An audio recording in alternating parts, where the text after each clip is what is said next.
Hi friends, it's Lauren. Thanks for joining me in my craft room today. I'm grateful to have you here for a Miss Ink Stamps Fandom Friday video. For our card today, we're going to be using products from the Magic Collection from Miss Ink Stamps. I've got the Fangtastic stamp set and coordinating dies, the A2 Castle Scene die, the Bone Chevron stencil, and the Night Sky stencil set. I will bring in the Eieio frame die set later on in this video.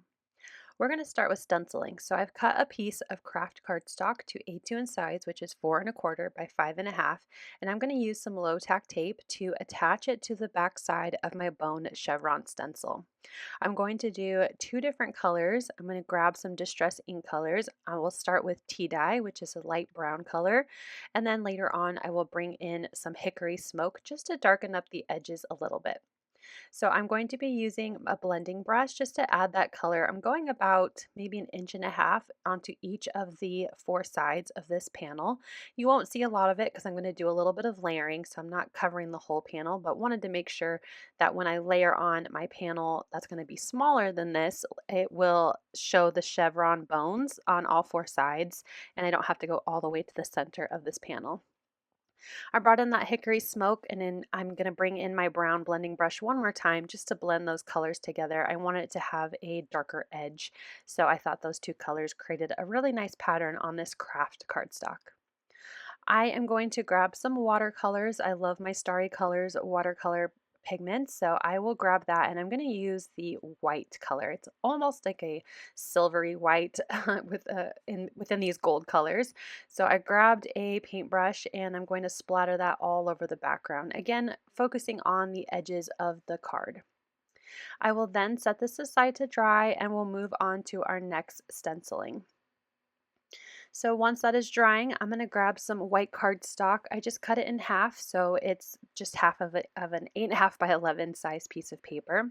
And I'm grabbing my moon stencils, again the Night Sky stencil set, and I'm going to start with the smaller moon, the mask for the actual circle moon, and I'm going to grab some Distress Oxides this time. To make sure that this circle mask doesn't move while I'm ink blending, I'm going to grab some repositionable tape runner, and I'm going to add just a little bit of that tape to the back side of my circle moon stencil, and I'm just going to put that right onto my cardstock.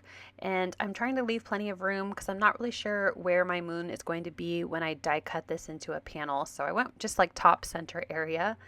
And for the glow around the moon, I am using Distress Oxide in Weathered Wood. It's like a grayishy blue color, and I thought it would look nice in a blue night sky and kind of give off that moon glow. And then for the next color, I'm bringing in Faded Jeans, and I'm going to blend in between those two colors. So I'm adding just some color around that first circle that I made with the Weathered Wood, and then I'll go back and forth between the two colors and try to create a little bit more of a seamless blend between the two. So I'm going over the moon because there's a mask there. I'm blending it into that Faded Jeans, and I'm going to go back and forth until I like the concentration of color on my cardstock. Once I'm happy with that, I will move into my final color of the blues, which is Chipped Sapphire. And again, I'm going to go all the way around the circle that I've created with my Weathered Wood and Faded Jeans. And then I'll grab the Faded Jeans Dome Foam Blender and blend it into the Chipped Sapphire. Just go back and forth. I even bring back in the Weathered Wood. And I'm going to just do my best to create a more seamless blend coming out of the moon into the darker night sky. So once I'm happy with that, I'm going to bring in just a little bit darker color, some black soot, just around the corners. I end up not seeing very much of this after I cut my panel, so you can skip this step if you are going to be replicating this card. After I was done, I brought in that same kind of white gold watercolor and splatter that to create some stars. I'm a little bit impatient, so I'm going to grab my microfiber cloth here and just pick up the excess water, and then we can remove the moon mask. Now my repositionable tape left a little bit of residue on my moon, but I have this eraser that removes adhesive, so I'm just doing circular motions to pick up that adhesive that was left over on my moon. Now I'll grab the next stencil, which is the, I guess you could say the the mask, the outside of the mask, so the circle, but now I'm coloring in the moon. And I brought in Lost Shadow Distress Oxide, and I'm completely covering in that circle. Then I'll take the next part, which creates the details of the moon, and I thought about going a little darker with another Distress Oxide color, but I decided just to do more Lost Shadow, so like tone on tone, just add a little bit more ink, make it a little darker through the craters and the texture of the moon through this next stencil. And I know it's a little hard to see here on camera, but it has a really nice just like tone on tone look on the final card.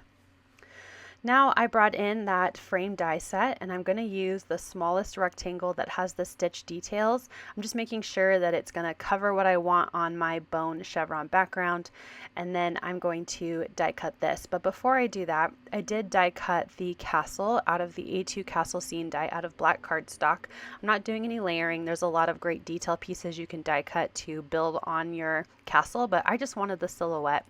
And I know that the castle is a little bit higher on the left side, so when I cut out my moon, I'm going to place my frame so the moon is more in the upper right hand side, so that way the moon will be viewable like far away, and it won't be hidden by any of the castle.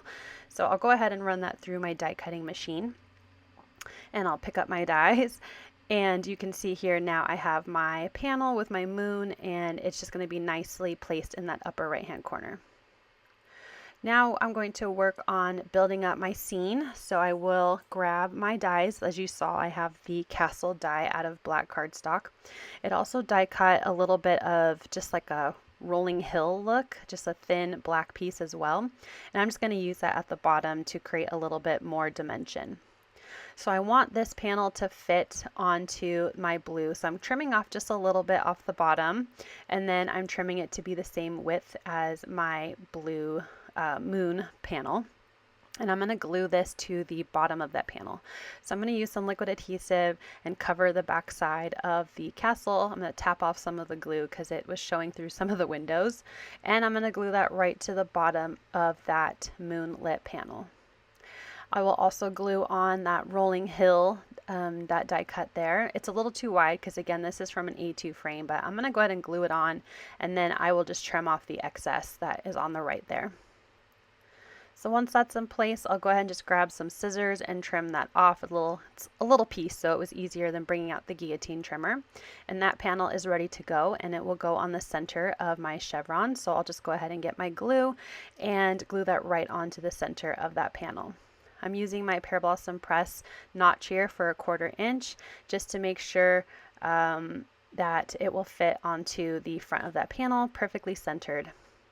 My werewolf here is going to go on the right. I did stamp him in ink on 3 Blackout ink, colored him in with Olo markers, and then before I die cut him out, I stamped him again with Nocturne VersaFine Clair, which is a black pigment ink, and just to darken up those lines. I added some 1mm foam adhesive behind him, and I'm adding him to the bottom left of the card. I wanted him to be kind of opposite of the moon. And I'm going to stamp a sentiment. I decided to go with Love You to the Moon and Back. I thought it was perfect, and I brought in more of that black cardstock that I used to die cut my castle. I'm going to grab some anti-static powder and add it to that black cardstock since I'm going to be embossing. And I'm going to use a clear embossing ink. I'm going to stamp it a few times, make sure that there's plenty of ink there. And I brought in a super fine white embossing powder from Ranger. It's a detail, so it will, stick nicely to thin letters like my sentiment here. So I'm going to go ahead and pour that onto the black cardstock. And once I'm done covering it and it looks pretty good, I'm just going to tap off, make sure I don't have any extra powder anywhere. I'm going to put that away, and then I warmed up my heat gun and melted down those embossing powder, little plastic beads basically, to stick to the embossing ink. And I have my white sentiment on black cardstock. I just used a towel to pick up that excess anti-static powder, and then I'm going to fussy cut around it just a little bit so it gives more of a bubble look. I love when sentiments, have a cut around them. I just think it looks really clean. And I'm going to grab more of that 1mm foam adhesive and attach it to the back of my sentiment. And I'm going to add it to the upper right hand of the card. I thought about putting it over the castle, but I didn't want to hide a bunch of the castle. And I figured since the card is kind of going from the bottom left to the upper right, that was a good place for the sentiment.